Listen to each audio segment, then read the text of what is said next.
ಕೇಳುಗರಿಗೆಲ್ಲ ನಮಸ್ಕಾರ. ಇವತ್ತಿನ ವನಿತಾ ವಿಹಾರ ಕಾರ್ಯಕ್ರಮಕ್ಕೆ ಆತ್ಮೀಯವಾದಂಥ ಸ್ವಾಗತ. ಇವತ್ತು ನಮ್ಮ ಕಾರ್ಯಕ್ರಮದಲ್ಲಿ ಒಂದು ವಿಶೇಷವಾದಂಥ ಆಸಕ್ತಿಕರವಾದಂಥ ವಿಷಯದ ಬಗ್ಗೆ ಮಾತಾಡೋಣ ಅಂತ. ಏನು ಅಂತಂದರೆ, ಈ ಸೆಲ್ಫ್ ಹೆಲ್ಪ್ ಗ್ರೂಪ್ಸ್, ಸ್ವಸಹಾಯ ಸಂಘಗಳು ಏನಿದೆಯಲ್ಲ, ಈ ಸಂಘಗಳಿಗೆ ಹೇಗೆ ಡಿಜಿಟಲ್ ಲಿಟ್ರಸಿ, ಈ ಒಂದು ಸಾಕ್ಷರತೆಯನ್ನು ಕೊಡೋದು ಹೇಗೆ ಅನ್ನೋದ್ರ ಬಗ್ಗೆ ಕೆಲಸ ಮಾಡ್ತಾ ಇರುವಂಥ ಶಿಕ್ಷಣ ಫೌಂಡೇಶನ್ ಅನ್ನುವಂತಹ ಒಂದು ಸಂಸ್ಥೆಯ ನಿರ್ದೇಶಕರಾದಂಥ ಚಿತ್ಕಲಾ ಅವರು ನಮ್ಮ ಜೊತೆಗಿದ್ದಾರೆ. ಇವರು ತಳಮಟ್ಟದಿಂದ ಒಂದು ಮೊಬೈಲು, ಕಂಪ್ಯೂಟರು ಇಂಥವುಗಳ ಪರಿಚಯವೇ ಇಲ್ಲದವರಿಗೆ ಈ ಡಿಜಿಟಲ್ ಜ್ಞಾನವನ್ನು ಹೇಗೆ ಒದಗಿಸ್ತಾ ಇದ್ದಾರೆ, ಯಾವ ರೀತಿ ಈ ಸಂಸ್ಥೆ ಕೆಲಸ ಮಾಡ್ತಾ ಇದೆ, ಎಲ್ಲವನ್ನೂ ಉಚಿತವಾಗಿ ಹೇಗೆ ಒದಗಿಸ್ಕೊಡ್ತಾ ಇದೆ, ಮತ್ತು ನಮ್ಮ ದೇಶ ಭಾರತ ಡಿಜಿಟಲ್ ಇಂಡಿಯಾ ಕಡೆ ಹೆಜ್ಜೆ ಹಾಕ್ತಾ ಇರೋ ಸಂದರ್ಭದಲ್ಲಿ ಭಾರತದ ಹೆಜ್ಜೆಯ ಗುರುತಾಗಿ ಹೇಗೆ ಉಳ್ಕೋಬಹುದು, ಮತ್ತೆ ಆ ಹೆಜ್ಜೆಗೆ ಸ್ಫೂರ್ತಿಯಾಗಿ ಹೇಗೆ ನಿಲ್ಬಹುದು, ಸಹಾಯಕವಾಗಿ ಹೇಗಿರಬಹುದು ಅನ್ನೋದ್ರ ಬಗ್ಗೆ ಎಲ್ಲ ಇವರು ಕೆಲಸ ಮಾಡ್ತಾ ಇದ್ದಾರೆ. ಅದರ ಪರಿಚಯವನ್ನ ನಾವು ಇವಾಗ ಮಾಡ್ಕೊಳ್ತಾ ಹೋಗೋಣ. ನಮಸ್ಕಾರ ಚಿತ್ಕಲಾ ಅವರೇ. ನಮಸ್ಕಾರ.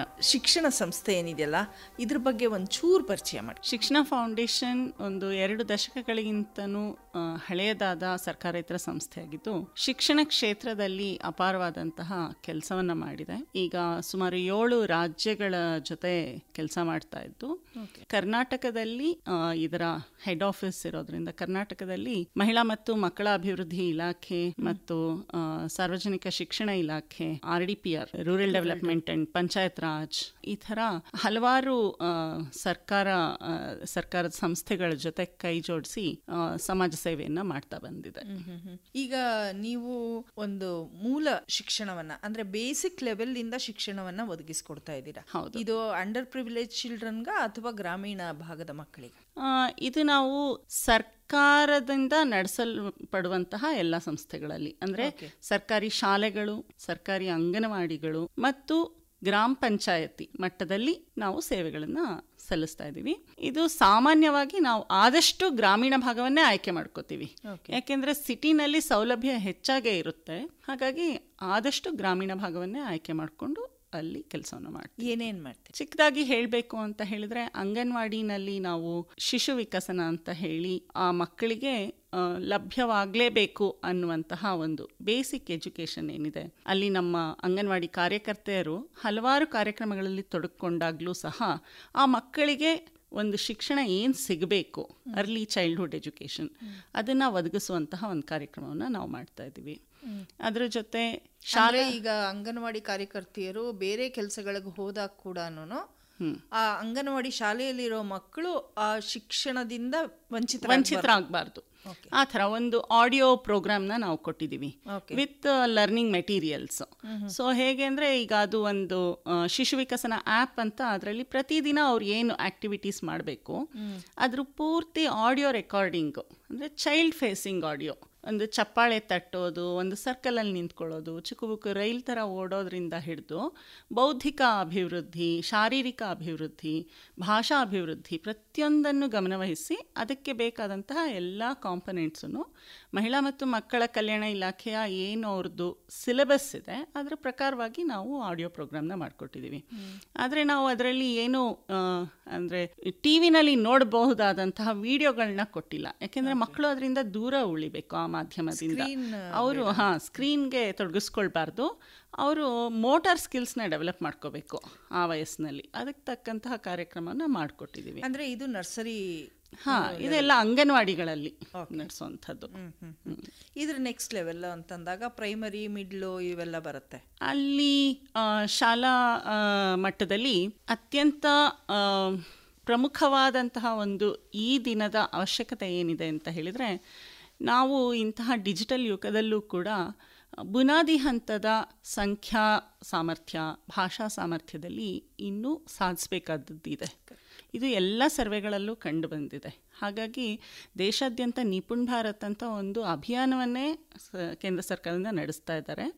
2026 ಯಾವುದೇ ಮಗು ಒಂದು 5ನೇ ಕ್ಲಾಸಿಂದ ಮುಂದಕ್ಕೆ ಹೋಗುವಾಗ ಈ ಬುನಾದಿ ಹಂತದ ಸಂಖ್ಯಾ ಸಾಮರ್ಥ್ಯ, ಭಾಷಾ ಸಾಮರ್ಥ್ಯದಲ್ಲಿ ಹಿನ್ನಡೆ ಇರಬಾರ್ದು ಅನ್ನೋದೇ ಈ ಅಭಿಯಾನದ ಉದ್ದೇಶ. ಅದು ನಮ್ಮ ಸರ್ಕಾರ, ಕರ್ನಾಟಕ ಸರ್ಕಾರದಲ್ಲೂ ಕೂಡ ಅದಕ್ಕೆ ವಿಶೇಷವಾದಂತಹ ಕಾಳಜಿ ವಹಿಸಿ ಕಾರ್ಯಕ್ರಮಗಳನ್ನ ಮಾಡ್ತಾ ಇದ್ದಾರೆ. ಸೊ ನಾವೇನು ಮಾಡಿದ್ದೀವಿ, ಎಲ್ಲೆಲ್ಲಿ ನಮಗೆ ದಾನಿಗಳು ಲಭ್ಯ ಇದ್ದಾರೋ ಹಲವಾರು ಜಿಲ್ಲೆಗಳಲ್ಲಿ ಮತ್ತು ಬೇರೆ ರಾಜ್ಯಗಳಲ್ಲೂ ಕೂಡ ಈ FLN ಕಾರ್ಯಕ್ರಮವನ್ನು ನಡೆಸ್ತಾ ಇದ್ದೀವಿ. ಅದರಲ್ಲಿ ನಾವು ಮಕ್ಕಳಿಗೆ ಪಠ್ಯವಸ್ತುವನ್ನು ಕೊಡ್ತೀವಿ, ಅಭ್ಯಾಸ ಪುಸ್ತಕಗಳನ್ನು ಕೊಡ್ತೀವಿ. ಆಮೇಲೆ ಅದನ್ನು ಹೇಗೆ ನಡೆಸಬೇಕು, ಶಿಕ್ಷಕರು ಅದರಲ್ಲಿ ಹೇಗೆ ತೊಡಗಿಸ್ಕೋಬೋದು, ಮತ್ತು ಪೇರೆಂಟ್ಸ್ ಹೇಗೆ ತೊಡಗಿಸ್ಕೊಳ್ಬೋದು. ಪೇರೆಂಟ್ಸ್ ತೊಡಗಿಸ್ಕೊಳ್ಳೋದ್ರ ಬಗ್ಗೆ ಹೇಳಿದ್ರಿ. ನೀವು ಶಿಕ್ಷಣ ಕೊಡ್ತಾ ಇರುವಂಥದ್ದು ಹಿಂದುಳಿದಂಥ ಮಕ್ಕಳಿಗೆ, ಹೌದು ಅಲ್ವಾ? ಹಾಗಿದ್ದಾಗ ಅಲ್ಲಿ ಅಪ್ಪ ಅಮ್ಮಂದ್ರಿಗೆ ಇದ್ರ ಬಗ್ಗೆ ಅರಿವಿರೋದಕ್ಕೆ ಸಾಧ್ಯ ಇದೆಯಾ ಅಂತ? ಎಷ್ಟೋ ಕಡೆ ಅರಿವು ಇರುತ್ತೆ, ಆದರೆ ಅವ್ರಿಗೆ ಏನು ಮಾಡಬೇಕಂತ ಗೊತ್ತಿರಲ್ಲ. ಮತ್ತು ಕೆಲವು ಕಡೆ ಅರಿವು ಇರಲ್ಲ. ಆಗ ನಮ್ಮ ಏನು ಮೆಂಟರ್ಗಳು ಅಂತ ನಾವು ಹೇಳ್ತೀವಿ, ಫೀಲ್ಡಲ್ಲಿ ನಮ್ಮ ಕೆಲಸ ಮಾಡುವಂತಹ ಸ್ಟಾಫ್, ಅವರು ಮನೆ ಮನೆಗೂ ಹೋಗಿ ಇದರ ಬಗ್ಗೆ ಜಾಗೃತಿ ಮೂಡಿಸ್ತಾರೆ. ನಿಮ್ಮ ಮಕ್ಕಳಿಗೆ ಶುಚಿಯಾಗಿ ಆಮೇಲೆ ಏಕಾಗ್ರತೆಯಿಂದ ಓದುವಂತಹ ಒಂದು ಜಾಗವನ್ನು ಕೊಡಿ.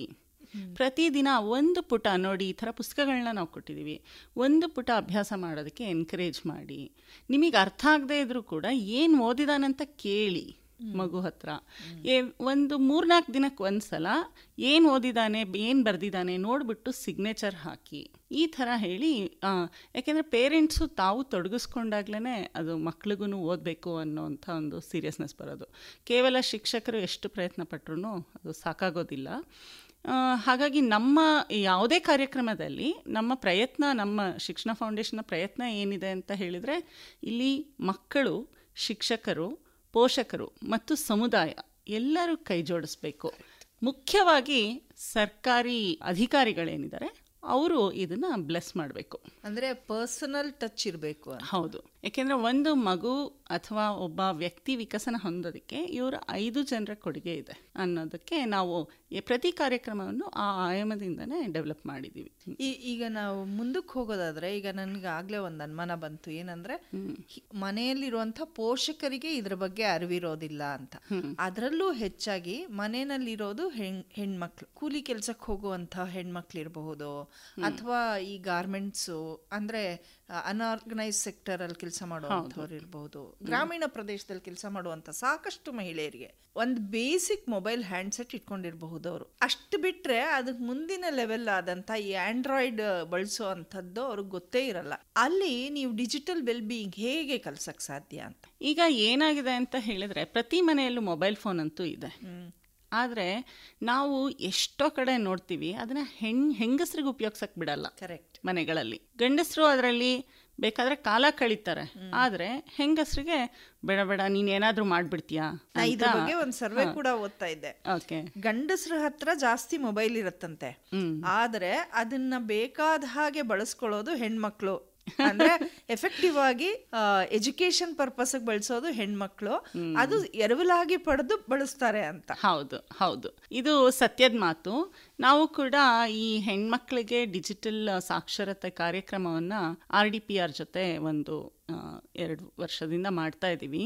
ಆ ಕಾರ್ಯಕ್ರಮದಲ್ಲಿ ನಮಗೆ ಈ ಥರ ಹಲವಾರು ಅನುಭವಗಳಾಗಿದೆ. ಆದರೆ ಏನು ನಾವು ಖುಷಿಯಾಗಿ ನೋಡಿದ್ದು ಏನು ಅಂತ ಹೇಳಿದ್ರೆ, ಆ ಹೆಣ್ಮಕ್ಳು ಧೈರ್ಯವಾಗಿ ಮುಂದೆ ಬಂದು, ಏನು ವಯಸ್ಸಿನ ಮಿತಿ ಇಲ್ಲ, 60 ವರ್ಷದ ಅಜ್ಜಿಯಿಂದ 16 ವರ್ಷದ ಯುವತಿ ತನಕ ಪ್ರತಿಯೊಬ್ಬರೂ ಕಲಿಬೇಕು ಅನ್ನೋ ಉತ್ಸಾಹದಲ್ಲಿ ಬಂದು ಅವರ ಉದ್ಯಮಶೀಲತೆ ಡೆವಲಪ್ ಮಾಡ್ಕೊಳ್ಳೋದಕ್ಕೆ, ಅವ್ರು ಈಗಾಗಲೇ ನಡೆಸ್ತಾ ಇರೋಂತಹ ಒಂದು ಗೂಡಂಗಡಿ, ಪೆಟ್ಟಿಗೆ ಅಂಗಡಿ ಇರಬಹುದು, ಅಲ್ಲೂ ಕೂಡ ಒಂದು ಡಿಜಿಟಲ್ ಪೇಮೆಂಟ್ ಪಡ್ಕೊಳ್ಳೋದಕ್ಕೆ. ಆಮೇಲೆ ಇನ್ನು ಕೆಲವರು ನಂದು SLC ಪಾಸ್ ಆಗಿಲ್ಲ ಅಂತ ಹೇಳ್ಬಿಟ್ಟು ಹೇಗೆ ಇದರಲ್ಲಿ ನಾನು ಕಂಟೆಂಟ್ನ ನೋಡಿಕೊಂಡು ಪ್ರಿಪೇರ್ ಆಗಬಹುದು ಅಂತ ಹೇಳಿ ಸುಮಾರು ವರ್ಷ ಆಗೋಗಿದೆ.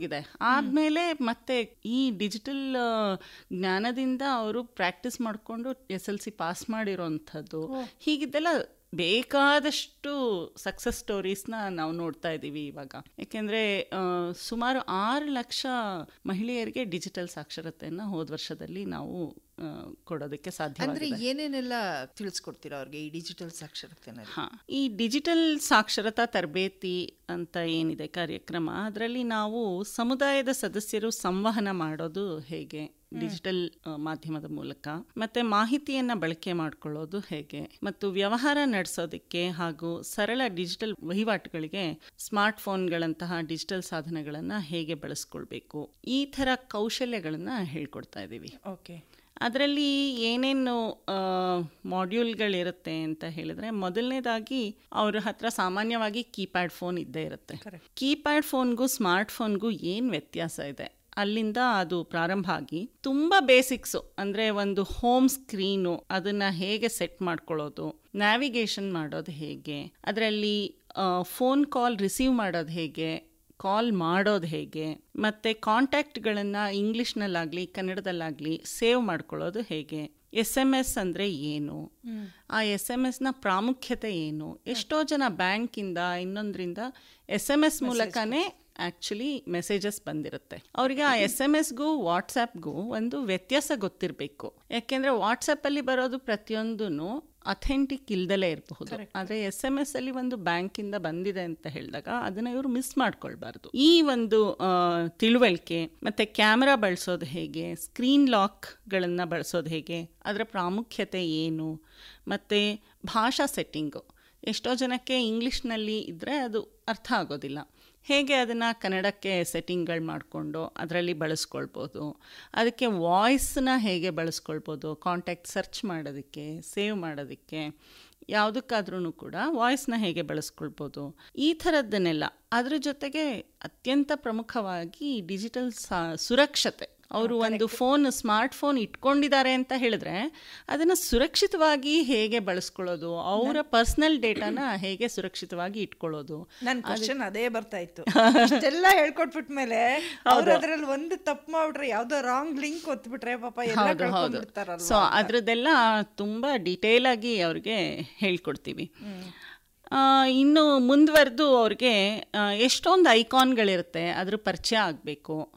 ಆಮೇಲೆ ಇಂಟರ್ನೆಟ್, ಅದ್ರ ಬಗ್ಗೆ ಒಂದು ಡೀಟೇಲ್ ಆಗಿ ಒಂದು ಮಾಡ್ಯೂಲ್ ಇರುತ್ತೆ. ಇಂಟರ್ನೆಟ್ನ ಪ್ರಭಾವ ಏನು ಇವತ್ತಿನ ಒಂದು ವಹಿವಾಟುಗಳಲ್ಲಿ, ಆಮೇಲೆ ಸಂವಹನದಲ್ಲಿ, ಅದು ಯಾಕೆ ಇಂಟರ್ನೆಟ್ಟು ಬೇಕು, ಯಾವಾಗ ಅದನ್ನು ಆಫ್ ಮಾಡ್ಕೋಬೇಕು, ಯಾವಾಗ ಆನ್ ಮಾಡ್ಕೋಬೇಕು, ಅದರಿಂದ ಏನು ಸೌಲಭ್ಯಗಳನ್ನ ಪಡ್ಕೊಳ್ಬಹುದು, ಈ ಥರದ್ದೆಲ್ಲ ಅವ್ರಿಗೆ ನಾವು ಹೇಳ್ಕೊಡ್ತೀವಿ. ಜೊತೆಗೆ ಪ್ಲೇಸ್ಟೋರಲ್ಲಿ ಅವರು ಅಂದರೆ ಎಲ್ಲಿಂದ ಯಾರೋ ಲಿಂಕ್ ಕಳಿಸ್ತಾರೆ, ಯಾವುದೋ ಆ್ಯಪ್ ಡೌನ್ಲೋಡ್ ಮಾಡಿ ಅಂತಾರೆ, ಆಮೇಲೆ ಅವರು ಏನಾದರೂ ಒಂದು ಮೋಸಕ್ಕೆ ಒಳಗಾಗ್ತಾರೆ. ಅದ್ರ ಬದಲು ಪ್ಲೇಸ್ಟೋರ್ ಅಂದರೆ ಏನು, ಹೇಗೆ ಅದನ್ನು ಬಳಸಬೇಕು, ಯಾವುದನ್ನು ಡೌನ್ಲೋಡ್ ಮಾಡಬೇಕು, ಯಾವುದನ್ನು ಡೌನ್ಲೋಡ್ ಮಾಡಬಾರ್ದು, ಈ ಥರದನ್ನೆಲ್ಲ ಹೇಳ್ಕೊಡ್ತೀವಿ. ಅದ್ರ ಜೊತೆಗೆ ಅವ್ರಿಗೆ ಬೇಕಾದಂತಹ ಆ್ಯಪ್ಗಳನ್ನು ಪ್ಲೇಸ್ಟೋರ್ಗೆ ಹೋಗಿ ಹೇಗೆ ಇನ್ಸ್ಟಾಲ್ ಮಾಡ್ಕೊಳ್ಳೋದು, ಬೇಡದಲ್ಲೇ ಇರೋದನ್ನು ಹೇಗೆ ಅನ್ಇನ್ಸ್ಟಾಲ್ ಮಾಡೋದು, ಆಮೇಲೆ ಅದನ್ನು ಹೇಗೆ ಲಾಕ್ ಮಾಡಿ ಇಟ್ಕೊಳ್ಳೋದು, ಇದನ್ನೆಲ್ಲ ಹೇಳ್ಕೊಡ್ತೀವಿ. ಮತ್ತು ನಾವು ನಮ್ಮ ಶಿಕ್ಷಣ ಫೌಂಡೇಶನಿಂದ ಒಂದು ಶಿಕ್ಷಣ ಪೀಡಿಯಾ ಅಂತಲೇ ಒಂದು ಆ್ಯಪ್ನ ಡೆವಲಪ್ ಮಾಡಿದ್ದೀವಿ. ಅದು ತುಂಬ ಸುಲಭವಾಗಿ ಪ್ರತಿಯೊಬ್ಬರು ಬಳಸಬಹುದಾದಂತಹ ಆ್ಯಪು. ಅದು ಗೂಗಲ್ ಪ್ಲೇಸ್ಟೋರ್ನಲ್ಲಿ ಲಭ್ಯ ಇದೆ, ಫ್ರೀಯಾಗಿ ಪ್ರತಿಯೊಬ್ಬರು ಡೌನ್ಲೋಡ್ ಮಾಡ್ಕೋಬೋದು. ಅದರಲ್ಲಿ ಕೂಡ ಈ ಎಂಟೈರ್ ಸೆಟ್ ಆಫ್ ಮಾಡ್ಯೂಲ್ಸ್, ಅಂದರೆ ಏನು ಡಿಜಿಟಲ್ ಸಾಕ್ಷರತೆದು ಸ್ವಕಲಿಕಾ ಮಾಡ್ಯೂಲ್ಗಳನ್ನ ನಾವು ವಿಡಿಯೋ ಮೂಲಕವಾಗಿ ಅಪ್ಲೋಡ್ ಮಾಡಿದ್ದೀವಿ. ಯಾರಾದ್ರೂ ಗೆಸ್ಟ್ ಲಾಗಿನಲ್ಲಿ ಅದನ್ನು ನೋಡಬಹುದು. ಅದಲ್ಲದೆ ಅದರಲ್ಲಿ ಬೇರೆ ಬೇಕಾದಷ್ಟು ವಿಷಯಗಳು ಸಹ ಇದೆ. 10th ಸ್ಟ್ಯಾಂಡರ್ಡ್ ಮಕ್ಕಳಿಗೆ ಎಕ್ಸಾಮ್ ಪ್ರಿಪ್ರೇಷನ್ಗೆ ಸ್ಪೋಕನ್ ಇಂಗ್ಲೀಷ್ ಯಾರು ಬೇಕಾದರೂ ಕಲಿಬಹುದು, ಅದಕ್ಕೆ ಬೇಕಾದಂಥದ್ದು. PUC ಮಕ್ಕಳಿಗೆ ಕ್ವೆಶ್ಚನ್ ಪೇಪರ್ಸು, ಸ್ಪರ್ಧಾತ್ಮಕ ಪರೀಕ್ಷೆಗಳಿಗೆ ಬೇಕಾದಂತಹ ವಿಷಯಗಳು, FLN ಕಂಟೆಂಟು, ಈ ಥರ ತುಂಬ ಕಂಟೆಂಟ್ ಇದೆ. ಮತ್ತು ಇಂಗ್ಲೀಷ್ ಸ್ಟೋರೀಸು ಕೇಳಿಸ್ಕೊಂಡು ಅದನ್ನು ಕಲ್ತ್ಕೊಳ್ಳೋ ಅಂಥದ್ದು, ಈ ಥರದ್ದು ತುಂಬ ಅದು ಹಾಕ್ತಾನೇ ಇರ್ತೀವಿ ನಾವು ಕಂಟೆಂಟ್ನ. ಸೊ ಇದೆಲ್ಲ ಅವರಿಗೆ ಲಭ್ಯ ಇರೋದ್ರಿಂದ ಅವರು ಹೇಗೆ ಅದನ್ನು ಡೌನ್ಲೋಡ್ ಮಾಡಬಹುದು, ಅದನ್ನು ಹೇಗೆ ಪ್ರಯೋಜನ ಪಡ್ಕೊಳ್ಬೋದು, ಇದನ್ನೆಲ್ಲ ನಾವು ಹೇಳ್ಕೊಡ್ತಾ ಇದ್ವಿ. ಈಗೇನಂದರೆ ಇಷ್ಟೆಲ್ಲ ವಿಷಯಗಳು ಅವ್ರಿಗೆ ಅವ್ರ ಅಂಗೈಯಲ್ಲೇ ಲಭ್ಯ ಇರುತ್ತೆ. ಹೌದು. ಆದರೆ ಇದನ್ನೆಲ್ಲ ಅವ್ರು ಮಾಡ್ತಿದ್ದಾರಾ, ನೋಡ್ಕೊಂತಿದಾರ ಅನ್ನೋದಕ್ಕೆ ಒಂದು ಮಾನಿಟರಿಂಗ್ ಸಿಸ್ಟಮ್ ಬೇಕಲ್ಲ. ಹೌದು, ಹೌದು. ಅದು ಹೇಗೆ ಮಾಡ್ತೀವಿ? ಸೊ ಈಗ ನಾವು ಈ ತರಬೇತಿನ ಒಂದು ವ್ಯವಸ್ಥಿತವಾಗಿ ಮಾಡ್ತೀವಿ. ಓಕೆ. ಈಗ ಕರ್ನಾಟಕದಲ್ಲಿ ಸುಮಾರು 5150 ಲೈಬ್ರರಿಗಳಲ್ಲಿ ಡಿಜಿಟಲ್ ಗ್ರಂಥಾಲಯ ಅಂತ ಮಾಡಲಾಗಿದೆ, ಗ್ರಾಮ ಪಂಚಾಯತ್ ಲೈಬ್ರರೀಸಲ್ಲಿ. ಸೊ ಅಲ್ಲಿರುವಂತಹ ಪ್ರತಿಯೊಬ್ಬ ಲೈಬ್ರರಿಯನ್ಗೂ ಕೂಡ ಈ ತರಬೇತಿಯನ್ನು ನೀಡಲಾಗಿದೆ. ಸೊ ಅವರಿಗೆ ತರಬೇತಿ ನೀಡೋದಕ್ಕೆ ಮುಂಚೆ ರಾಜ್ಯಾದ್ಯಂತ ಸುಮಾರು ಒಂದು 450 ರಿಸೋರ್ಸ್ ಪರ್ಸನ್ನ ಮೊದಲನೇ ಹಂತದಲ್ಲಿ ಅವ್ರಿಗೆ ಟ್ರೈನಿಂಗ್ ಕೊಡಲಾಯಿತು. ಆಮೇಲೆ ಎರಡನೇ ಹಂತದಲ್ಲಿ ಇವರೆಲ್ಲರಿಗೂ, ಪ್ರತಿಯೊಬ್ಬ ಲೈಬ್ರರಿಯನ್ಗೂ ಕೂಡ ಇದರ ತರಬೇತಿ ಕೊಟ್ಟು, ಆ ಲೈಬ್ರರಿಯನ್ನು ಈ ಸೆಲ್ಫ್ ಹೆಲ್ಪ್ ಗ್ರೂಪ್ಗಳಿಗೆ ಈ ಡಿಜಿಟಲ್ ಸಾಕ್ಷರತಾ ಟ್ರೈನಿಂಗ್ನ ಕೊಡೋ ಥರ ಮಾಡಿದ್ವಿ ನಾವು. ಸೊ ಇದೆಲ್ಲದಕ್ಕೂ ಕೂಡ ನಮಗೆ ಹೇಗೆ ಅಂತ ಹೇಳಿದ್ರೆ ಈ ತರಬೇತಿದು ದಾಖಲಾತಿ ಇರುತ್ತೆ, ಆಮೇಲೆ ಅವರು ಬಳಕೆ ಮಾಡ್ತಿದ್ದಾರಾ ಇಲ್ವಾ ಅನ್ನುವಂತಹ ರಿಪೋರ್ಟ್ ಇರುತ್ತೆ, ಪ್ರತಿಯೊಂದು ಅಂಕಿಅಂಶನೂ ಲಭ್ಯ ಇದೆ, RDPR ಹತ್ರನೂ ಇದೆ, ನಾವು ಅದನ್ನು ಫೆಸಿಲಿಟೇಟ್ ಮಾಡಿಕೊಟ್ಟಿದ್ದೀವಿ. ಅದರ ಜೊತೆಗೆ ಸುಮಾರು ಈ ಮೂಲಕವಾಗಿ ಹೋದ ವರ್ಷದಲ್ಲಿ 6 ಲಕ್ಷ ಜನ ಸ್ವಸಹಾಯ ಸಂಘಗಳ ಮಹಿಳೆಯರಿಗೆ ಈ ಡಿಜಿಟಲ್ ಸಾಕ್ಷರತಾ ತರಬೇತಿ ನಡೆದಿತ್ತು. ಇದರಲ್ಲಿ ಇವಾಗ ಏನು ಮಾಡ್ತಿದ್ದೀವಿ, ಪ್ರತಿಯೊಂದು ಇವರನ್ನು ನಾವು ಡಿಜಿ ಸಖಿಯರು ಅಂತ ಕರಿತಾ ಇದ್ದೀವಿ. ಈಗ ಈ ಪ್ರತಿಯೊಬ್ಬರು 50 ಜನ ಅವರ ಸಮುದಾಯದಲ್ಲಿ, ಹೆಂಗಸರೇ ಆಗಬೇಕು ಅಂತಿಲ್ಲ, ಅವರ ಸಮುದಾಯದಲ್ಲಿ 50 ಜನರಿಗೆ ಡಿಜಿಟಲ್ ಸಾಕ್ಷರತಾ ತರಬೇತಿಯನ್ನು ಕೊಡಬೇಕು. ಅದಕ್ಕೆ ಅವ್ರಿಗೆ ನಾವು ನಾಮಿನಲ್ ಆಗಿ ಒಂದು 2,000 ರೂಪಾಯಿ ಪೇಮೆಂಟ್ ಸಹ ಮಾಡ್ತೀವಿ. ಡಿಜಿ ಸಖಿ ಅಂತ ಒಂದು ಆ್ಯಪ್ನ ಕೂಡ ಅವ್ರಿಗೆ ಕೊಟ್ಟಿದ್ದೀವಿ. ಸೊ ಅದರಲ್ಲಿ ಅವರು ಯಾರು ತರಬೇತಿ ಹೊಂದ್ತಾರೆ ಅವ್ರನ್ನ ದಾಖಲಾತಿ ಮಾಡಿಕೊಂಡು ಅವರಿಗೆ ಎಷ್ಟು ಮಾಡ್ಯೂಲ್ಗಳನ್ನ ಹೇಳ್ಕೊಟ್ಟಿದ್ದೀವಿ, ಹ್ಯಾಂಡ್ಸ್ ಆನ್ ಹೇಳ್ಕೊಟ್ಟಿದ್ದೀವ, ವಿಡಿಯೋ ಮೂಲಕ ಹೇಳ್ಕೊಟ್ಟಿದ್ದೀವ, ಅಥವಾ ಅವರಿಗೆ ಸೆಲ್ಫ್ ಲರ್ನಿಂಗ್ ಮೋಡನ್ನು ಆ್ಯಕ್ಟಿವೇಟ್ ಮಾಡಿ ಅವರ ಫೋನಲ್ಲಿ ಶಿಕ್ಷಣ ಪೀಡಿಯ ಡೌನ್ಲೋಡ್ ಮಾಡಿ ಹೇಗೆ ಅದನ್ನು ನೋಡಿ ಕಲಿಬೇಕು ಅಂತ ಹೇಳ್ಕೊಟ್ಟಿದ್ದೀವ. ಈ ಪ್ರತಿಯೊಂದು ಅಂಕಿಅಂಶನೂ ಕೂಡ ನಮಗೆ ಅದರಿಂದ ಬರ್ತಾ ಇದೆ. ಓಕೆ, ಹಾಗಾಗಿ ಅದರ ಜೊತೆಗೆ ಈಗ ನೀವು ಆರ್ಟಿಫಿಷಿಯಲ್ ಇಂಟೆಲಿಜೆನ್ಸು ಹೇಳ್ಕೊಡ್ತೀರಾ? ಹೌದು. ನಾವೇನು ಮಾಡಿದ್ವಿ ಅಂದರೆ ಇದು ಬೇಸಿಕ್ ಲಿಟ್ರಸಿ ಏನಿದೆ, digital literacy, along with that ಈಗ AI ಯುಗ, ಹಾಗಾಗಿ AI ಫಾರ್ ಅಪ್ಸ್ಕಿಲ್ಲಿಂಗ್ ಅಂತ ಹೇಳಿ ಜೊತೆಯಲ್ಲಿ ಒಂದು ಕಾರ್ಯಕ್ರಮವನ್ನು ಶುರು ಮಾಡಿದ್ವಿ. ಅದು ಅಪ್ಸ್ಕಿಲ್ಲಿಂಗ್ ಅಂತ ಹೇಳಿದ್ರೆ ಈಗ ಸ್ಕಿಲ್ಲಿಂಗ್ ಅನ್ನೋ ವರ್ಡ್ ಹೊಟ್ಟೋಗಿದೆ ಇವಾಗ. ಯಾಕೆಂದರೆ ಒಂದು ಸ್ಕಿಲ್ ಎಲ್ರಿಗೂ ಇದೆ, ಅಲ್ಲಿಂದ ಮುಂದಕ್ಕೆ ಹೋಗಬೇಕು ಇವಾಗ, ಆ ಥರ ಆಗಿದೆ. ಸೊ ಅಪ್ಸ್ಕಿಲ್ಲಿಂಗ್, ಸೊ ಅದರಲ್ಲಿ ಅವರು AI ಬಳಸ್ಕೊಂಡು ಏನೇನು ಪ್ರಯೋಜನ ಪಡ್ಕೊಳ್ಬಹುದು ಅನ್ನೋದನ್ನು ಅವ್ರ ಫೋನಲ್ಲೇ ಇರುತ್ತೆ. ಇವಾಗ ವಾಟ್ಸಪ್ ಇಟ್ಕೊಂಡಿದ್ರೆ ಮೆಟಾ ಇರುತ್ತೆ, ಇಲ್ಲ ಗೂಗಲಲ್ಲಿ ಜೆಮಿನಿ ಇರುತ್ತೆ, ಈ ಥರದ್ದು ಇವರಿಗೆ ಹೇಗೆ ಅದರಿಂದ ಪ್ರಯೋಜನ ಪಡ್ಕೊಳ್ಬೋದು. ಅದರಲ್ಲಿ ಟಾರ್ಗೆಟ್ ಗ್ರೂಪು 16ರಿಂದ 24 ವರ್ಷದ ಯುವಕರನ್ನು ಮೊದಲನೇ ಹಂತದಲ್ಲಿ ನಾವು ತಗೊಂಡಿದ್ವಿ. ಸೊ ಯಾಕೆ ಅಂತ ಹೇಳಿದರೆ ಅವರು ಈಗ ಜಾಬ್ ಅಪ್ಲೈ ಮಾಡೋದಿರುತ್ತೆ, ಹೈಯರ್ ಸ್ಟಡೀಸ್ಗೆ ಹೋಗೋದಿರುತ್ತೆ, ಆಮೇಲೆ ದಿನನಿತ್ಯದಲ್ಲಿ ಅವರಿಗೆ ಹಲವಾರು ಕಾರ್ಯಗಳನ್ನು ನಿರ್ವಹಿಸಬೇಕು. ಅವರು ಕನ್ನಡ ಮೀಡಿಯಮ್ನಲ್ಲಿ ಕಲ್ತಿರ್ತಾರೆ, ಆದರೆ ಅವ್ರಿಗೆ ಸಂವಹನ ಇಂಗ್ಲೀಷ್ ಮೀಡಿಯಮ್ನಲ್ಲಿ ಮಾಡಬೇಕಾಗುತ್ತೆ, ಅಥವಾ ಉತ್ತರ ಪತ್ರಿಕೆ ಇಂಗ್ಲೀಷ್ನಲ್ಲಿ ಬರೀಬೇಕು, ಅಪ್ಲಿಕೇಶನ್ ಇಂಗ್ಲೀಷ್ನಲ್ಲಿ ಹಾಕಬೇಕಾಗುತ್ತೆ.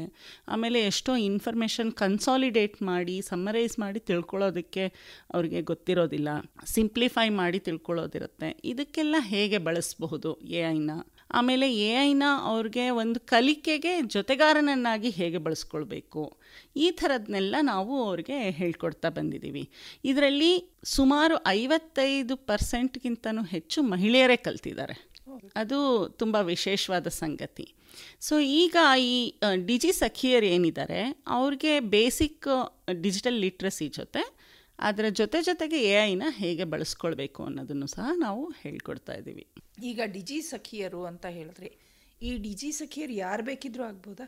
ಅವ್ರಿಗೆ ಮೊದಲನೇದಾಗಿ ಈ ತರಬೇತಿ ಅವರು ಹೊಂದಿರಬೇಕು, ಮತ್ತು ಅವರಿಗೆ ಸ್ವತಃ ಈ ಎಲ್ಲ ಸ್ಕಿಲ್ಗಳು ಇರಬೇಕು, ಅವ್ರಿಗೆ ಬಳಸೋದಕ್ಕೆ ಬರಬೇಕು. ಅಂದರೆ ವಯಸ್ಸಿನ ಪರಿಮಿತಿ ಇಲ್ಲ, ಅವ್ರಿಗೆ ಬೇಸಿಕ್ ಡಿಜಿಟಲ್ ನಾಲೆಡ್ಜ್ ಇರಬೇಕು.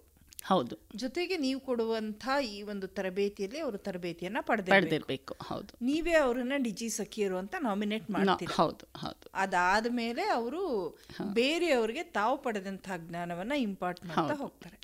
ಈ AI ನಾಲೆಡ್ಜ್ ಏನಿದೆಯಲ್ಲ ಇದನ್ನ ಫಸ್ಟ್ ಡಿಜಿ ಸಖಿಯರಿಗೆ ಹೇಳ್ಕೊಡ್ತೀವಿ. ಹೌದು ಹೌದು. ಅವರು ಅದನ್ನ ಬೇರೆಯವ್ರಿಗೆ ಹೇಳ್ಕೊಡ್ತಾರೆ. ಹೌದು ಹೌದು. Okay okay. ಯಾಕೆಂದರೆ ಇದು ಸಮುದಾಯದಲ್ಲಿ ಪ್ರತಿಯೊಬ್ಬರಿಗೂ ತಲುಪಬೇಕು ಅಂತ ಹೇಳಿದರೆ ಅದನ್ನು ಒಬ್ಬರಿಂದ ಇನ್ನೊಬ್ಬರಿಗೆ ತಗೊಂಡು ಹೋಗಬೇಕಾಗತ್ತೆ. ಒಂದೇ ಸಂಸ್ಥೆ ಎಲ್ರಿಗೂ ತಲುಪಿಸೋದಕ್ಕೆ ಸಾಧ್ಯ ಇಲ್ಲ. ಹಾಗಾಗಿ RDPR ಜೊತೆಗೂಡಿ ಇದನ್ನು ನಾವು ಮಾಡ್ತಾ ಇರೋದು. ಈ ರೀತಿ ನೀವು ಏನು ನಾಲೆಡ್ಜ್ ಇಂಪಾರ್ಟ್ ಮಾಡ್ತಿದ್ದೀರಾ, ಈ ಡಿಜಿಟಲ್ ಶಿಕ್ಷಣವನ್ನು ಏನು ಕೊಡ್ತಿದ್ದೀರಾ, ಇದರಲ್ಲಿ ನಿಮ್ಮ ಸಾಧನೆ ಇಲ್ಲಿ ತುಂಬ ಅಗತ್ಯ ಇತ್ತು, ಇಲ್ಲಿ ನಾವೊಂದು ಸಾಧನೆ ಮಾಡಿದ್ವಿ ಅನ್ನುವಂಥ ಗುರುತಿಸುವಿಕೆ, ಇದು ಯಾವುದಾದ್ರೂ ಒಂದು ಘಟನೆಯನ್ನು ನೆನಪಿಸ್ಕೊಳ್ಬಹುದಾ ಅಂತ? ಬೇಕಾದಷ್ಟಿದೆ ಆ ಥರ ನೆನಪಿಸ್ಕೊಳ್ಬಹುದಾದಂಥ ಘಟನೆಗಳು ಬೇಕಾದಷ್ಟಿದೆ. ಯಾಕೆ ಅಂತ ಹೇಳಿದರೆ ಎಷ್ಟೋ ಜನ ಹೆಂಗಸರು ಅವ್ರಿಗೆ ಡಿಜಿಟಲ್ ಪೇಮೆಂಟ್ ಇರ್ತಾ ಇರಲಿಲ್ಲ, ಪೇಮೆಂಟು ಸಾಧ್ಯ ಇರಲಿಲ್ಲ. ಅವ್ರು ಒಂದು ಟೀ ಸ್ಟಾಲ್ ಇಟ್ಕೊಂಡಿರ್ತಿದ್ರು, ಒಬ್ಬರು ಊದಿನ ಕಡ್ಡಿ ಮಾಡ್ತಾಯಿದ್ರು ಮನೆಯಲ್ಲಿ. ಅವರು ಅಕ್ಕಪಕ್ಕದಲ್ಲಿ ಹೋಗಿ ಹೇಳಿ ನಾನು ಮಾಡ್ತಿದ್ದೀನಿ ಅಂತ ಹೇಳಿ ಅಲ್ಲಿ ಎಷ್ಟು ಸಾಧ್ಯನೋ ಮಾರಾಟ ಮಾಡ್ತಾಯಿದ್ರು. ಒಂದು ಸಲ ಅವರು ಈ ತರಬೇತಿ ಪಡ್ಕೊಂಡ್ಮೇಲೆ ವಾಟ್ಸಪ್ಪಲ್ಲಿ ಅದನ್ನು ಹಾಕೋದಕ್ಕೆ ಶುರು ಮಾಡಿದ್ರು. ಅದರಿಂದಾಗಿ ಸುಮಾರು ಜನ ನಮಗೆ ಕಳಿಸ್ಕೊಡಿ, ಪಾರ್ಸಲ್ ಕಳಿಸಿ ಅಂತ ಹೇಳೋದಕ್ಕೆ ಶುರು ಮಾಡಿದ್ರು. ಆಮೇಲೆ ನಾವು ಆನ್ಲೈನ್ ಪೇಮೆಂಟ್ ಮಾಡ್ತೀವಿ ಅಂತ ಹೇಳಿದ್ರು. ಆವಾಗ ಇವರು ಅದನ್ನು ಹೇಗೆ ಆನ್ಲೈನ್ ಪೇಮೆಂಟ್ ರಿಸೀವ್ ಮಾಡ್ಕೊಳ್ಳೋದು ಅನ್ನೋದು ಈ ಮಾಡ್ಯೂಲ್ಗಳಲ್ಲಿ ಕವರ್ ಆಗಿತ್ತು. ಅದನ್ನು ತಿಳ್ಕೊಂಡು ಅವ್ರ ಅಕೌಂಟ್ ಓಪನ್ ಮಾಡಿ, ಆಮೇಲೆ QR ಕೋಡ್ ಜನ್ರೇಟ್ ಮಾಡಿ ಅದನ್ನು ಅವ್ರಿಗೆ ಕಳಿಸಿ ಅದ್ರ ಮೂಲಕ ಪೇಮೆಂಟ್ ಪಡ್ಕೊಂಡು ಅವರ ಒಂದು ಉದ್ಯಮವನ್ನು ಎಷ್ಟೋ ಒಂದು 10-15 ಪಟ್ಟು ಹೆಚ್ಚಾಗಿ ಅದನ್ನು ಎಕ್ಸ್ಪ್ಯಾಂಡ್ ಮಾಡ್ಕೊಂಡಿದ್ದಾರೆ. ಆ ಥರ ಒಂದು ಅಜ್ಜಿದು ನಾನು ವಿಡಿಯೋ ನೋಡ್ತಾ ಇದ್ದೆ ನಮ್ಮ ಆಫೀಸ್ನಲ್ಲಿ. ಅವರು ಎಷ್ಟು ಖುಷಿ ಅಂದರೆ ಆ ಸ್ಮಾರ್ಟ್ಫೋನ್ ಮುಟ್ಟಿದೆ ಒಂದು ಖುಷಿ, ಅಷ್ಟಕ್ಕೆ ನಿಲ್ಲಿಸ್ದಲೇ ಅವರು ಆ ಥರ ಏನು ಡಿಜಿಟಲ್ ಪೇಮೆಂಟನ್ನ ಎನೇಬಲ್ ಮಾಡಿಕೊಂಡು ಅವ್ರ ಫೋನಲ್ಲಿ ಅವ್ರ ಅಂಗಡಿನಲ್ಲಿ ಡಿಜಿಟಲ್ ಪೇಮೆಂಟ್ ತಗೊಳ್ಳೋದಕ್ಕೆ ಅವರು ಎಲ್ಲ ಸರಿ ಮಾಡ್ಕೊಂಬಿಟ್ರು. ಎಷ್ಟು ಖುಷಿ ಅಂದರೆ ಅವರು ಅಂದರೆ ಆ ಥರದ್ದೆಲ್ಲ ತುಂಬ ಸಕ್ಸಸ್ ಸ್ಟೋರೀಸ್ನ ನಾನು ನೋಡಿದ್ದೀವಿ. ಸ್ಪರ್ಧಾತ್ಮಕ ಪರೀಕ್ಷೆಗಳಿಗೆ ಓದೋವಂಥದ್ದು. ಅದ್ರ ಜೊತೆ ತಾಯಂದರು ಯಾವ ಥರ ಬೆಳೆಸ್ತಿದ್ದಾರೆ ಅಂದರೆ ಅವ್ರ ಮಕ್ಕಳು ಇವ್ರ ಫೋನ್ ತಗೊಂಡ್ರೆ ಇವ್ರ ಕೈಯಲ್ಲಿ ಇರ್ತಾ ಇರಲಿಲ್ಲ, ಮಕ್ಕಳು ಕಿತ್ಕೊಂಡ್ಬಿಡೋದು. ಕರೆಕ್ಟ್. ಆಮೇಲೆ ಏನೇನೋ ನೋಡೋದು ಅದರಲ್ಲಿ. ಇವರಿಗೆ ಅದನ್ನು ಕಂಟ್ರೋಲ್ ಮಾಡೋದಕ್ಕೆ ಗೊತ್ತಾಗ್ತಾ ಇರಲಿಲ್ಲ. ಪೇರೆಂಟಲ್ ಆ್ಯಪ್ದು ನಾವು ಅವ್ರಿಗೆ ಎಜುಕೇಷನ್ ಕೊಟ್ಟಿದ್ದೀವಿ. ಸೊ ಒಂದು ಸಲ ಪೇರೆಂಟಲ್ ಕಂಟ್ರೋಲ್ ಇವರು ಮಾಡಿದ ಕೂಡಲೇ ಅದೆಲ್ಲ ಸುಮಾರು ಇವ್ರ ಕಂಟ್ರೋಲಿಗೆ ಬಂತು.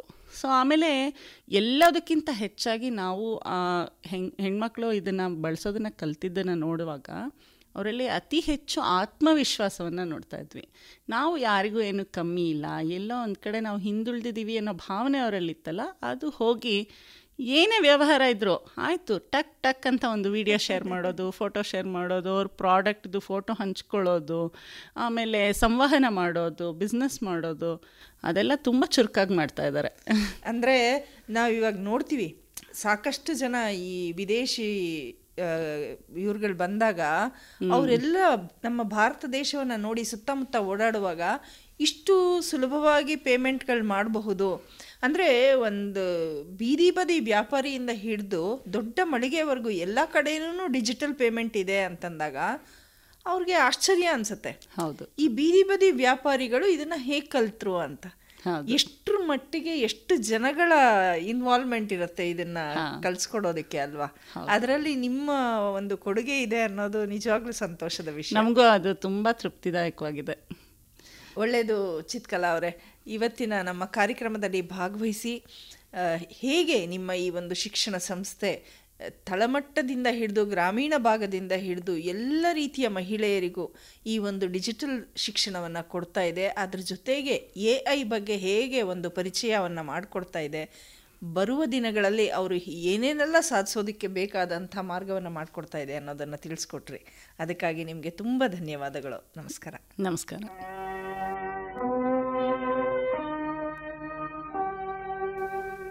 ಕೇಳಿದರೆ ಇವತ್ತಿನ ವನಿತಾ ವಿಹಾರ ಕಾರ್ಯಕ್ರಮದಲ್ಲಿ ಡಿಜಿಟಲ್ ಜ್ಞಾನವನ್ನು ಹಂಚ್ತಾ ಇರುವಂಥ ಶಿಕ್ಷಣ ಸಂಸ್ಥೆಯ ನಿರ್ದೇಶಕರಾದಂಥ BC ಚಿತ್ಕಲಾ ಅವರು ನಮ್ಮ ಜೊತೆಗಿದ್ದರು. ಈ ಕಾರ್ಯಕ್ರಮ ನಿಮಗೆ ಉಪಯುಕ್ತವಾಯಿತು ಅಂತ ಭಾವಿಸ್ತಾ ಇವತ್ತಿನ ವನಿತಾ ವಿಹಾರ ಮುಕ್ತಾಯ ಮಾಡ್ತಾ ಇದ್ದೀವಿ. ಮತ್ತೆ ಸಿಗೋಣ. ನಮಸ್ಕಾರ.